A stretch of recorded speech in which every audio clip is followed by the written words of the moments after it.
Let's discuss Xiaoyu, whose emotional barriers collapsed like paper at a mere breeze. Helpless, she fled, while Xianglun, like a lion, chased his beloved prey.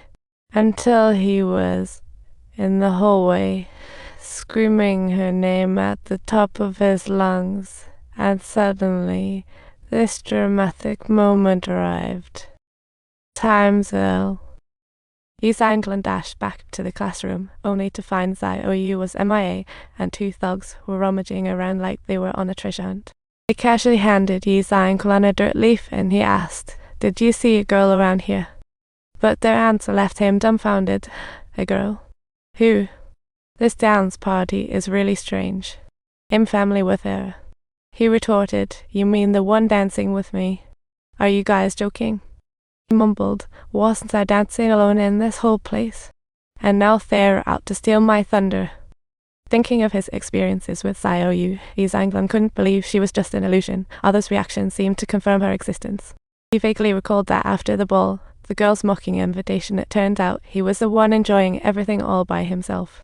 When he asked for Xiaoyu's name, that longing glance was only because there was no Xiaoyu behind him. The teacher let him off easy, not because he was amazing, but because she didn't see Xiaoyu at all. That note was taken away by longing.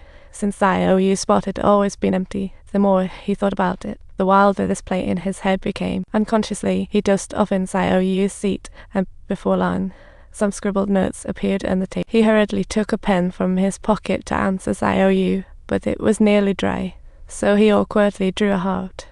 Subtitles. The table went silent.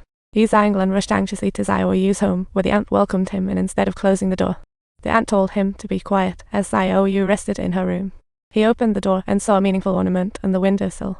Suddenly, everything made sense. Xiaoyu had already left, and the decorations in her room became tokens waiting for her return.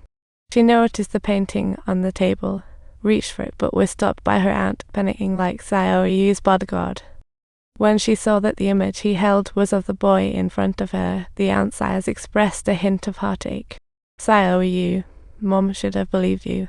The aunt gave Xianglun a photo. His father was Xiaoyu's music teacher, a jaw-dropping story. Back then, little Xiaoyu was a straight-A student with tons of piano talent, and her only flaw was she was always daydreaming, truly a bit loony. But the internal struggle was too draining. "I've got to tell the teacher something. Can I share a secret?" Xiaoyu didn't hesitate to spill it. Turns out she found a mysterious music sheet under the old piano room desk, with "Follow the notes and start your journey" written on it. The moment she saw this sheet, fate seemed to snap its fingers. When the journey ends, the winding paths in the music. Filled with curiosity, Xiaoyu began to play the piece, her fingers flying faster than ever, and the surroundings transformed faster than a rocket launch. Before long, she found herself 20 years later.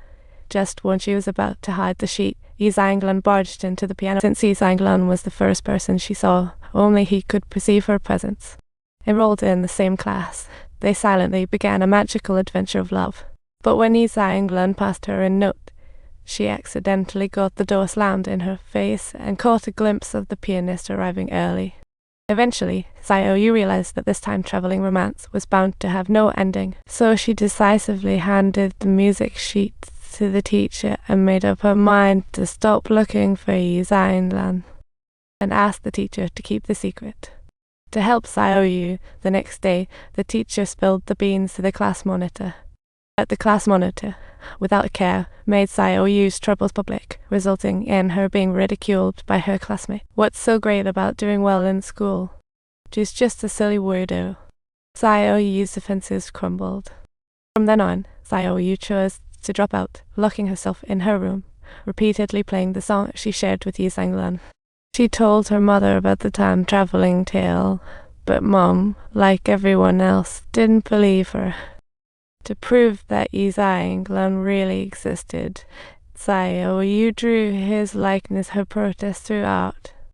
On graduation day, the teacher found Xiaoyu hoping she'd join the class photo, but she suddenly recalled their little promise. So she agreed, but the attacks and taunts still echoed in her ears. Downcast, Xiaoyu pulled her tired body and played that piece at a dinosaur pace, leaping into the 20 years later. She staggered to the door and saw Xianglun up on stage. As Xianglun desperately came looking for Xiaoyu, she caught sight of the bracelet on his wrist, and a wave of despair washed over her. Xiaoyu hurried back to the piano room to play that song. But her asthma was worsening, and she realized time was running out.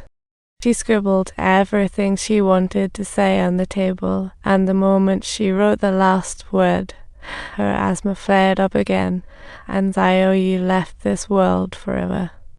At that moment, all the mysteries in Xianglun's mind found their answer, and he rushed to the school's piano room. He wanted to play that piece before time ran out, to seize another chance to meet her.